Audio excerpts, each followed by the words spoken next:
Hi, this video is for the Animal Artists Collective, a group that creates artwork every other month to promote positive messages for animal welfare and conservation efforts.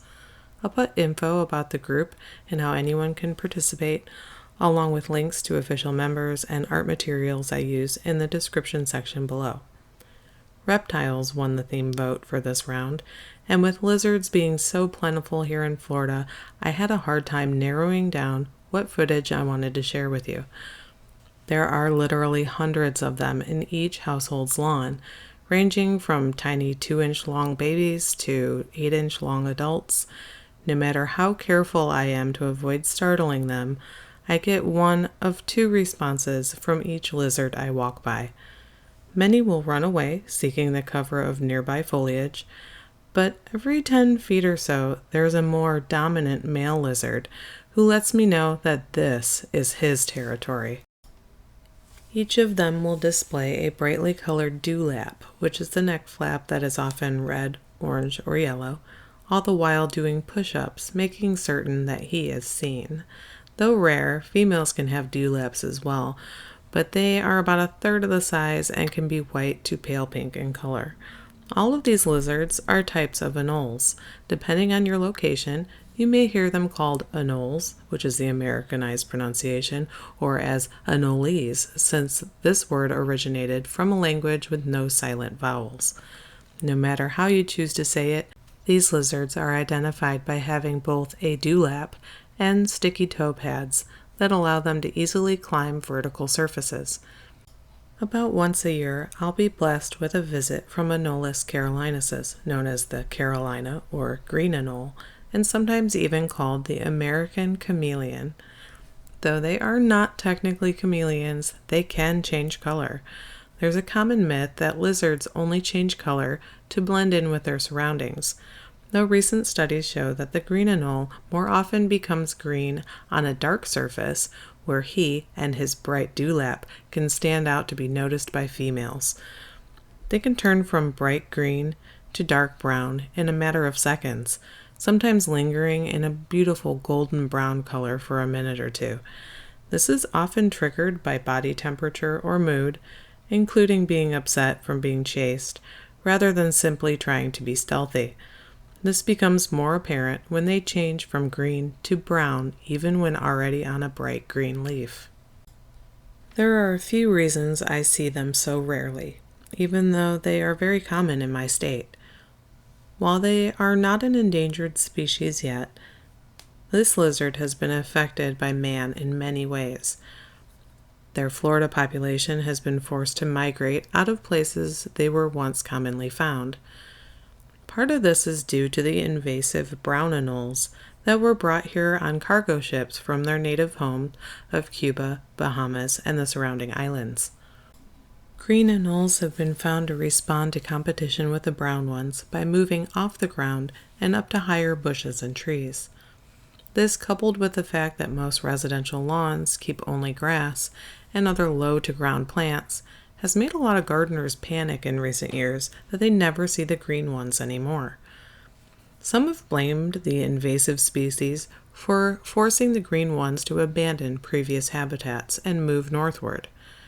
Now that more people are paying attention to the issue, it's come to light that many people didn't realize the green anole can sometimes look brown, causing misidentification in citizen science reporting.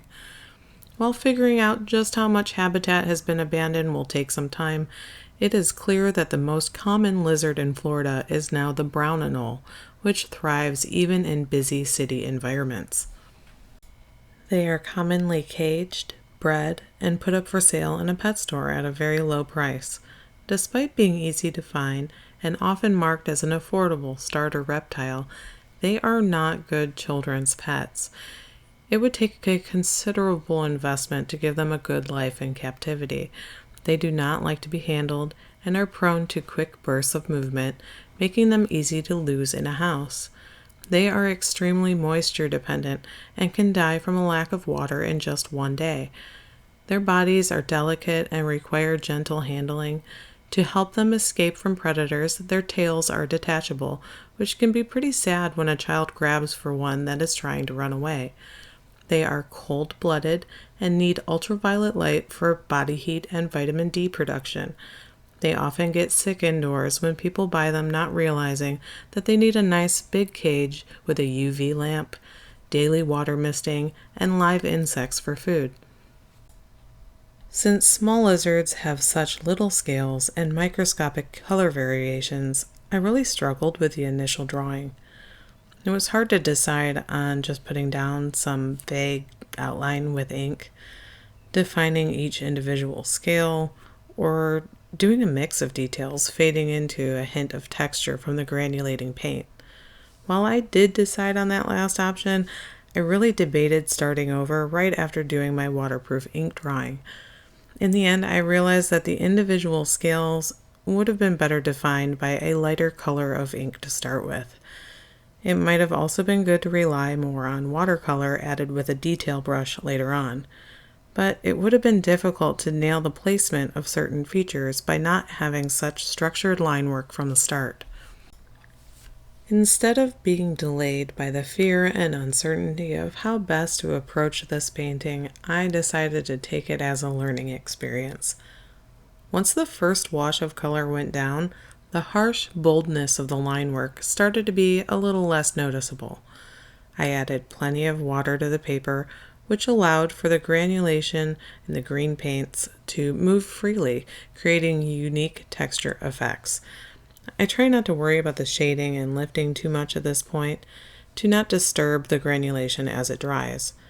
After it's all dry, I go in with a damp brush to lift away highlights in certain areas to suggest raised surfaces or where the light might be. I also like to add a diluted wash of yellow to the edges, implying a warm sunlight shining down. While I wasn't quite happy with the end result, it was a fun challenge and gave me a good reason to talk about these lovely lizards. Because the environmental organization called the Sierra Club often organizes tree planting events, I've decided to donate half the sale price of this painting to them in hopes that more green anoles will find a new home up in the trees. I'd love to hear about the lizards in your area, and as always, I appreciate your feedback. Thanks for watching.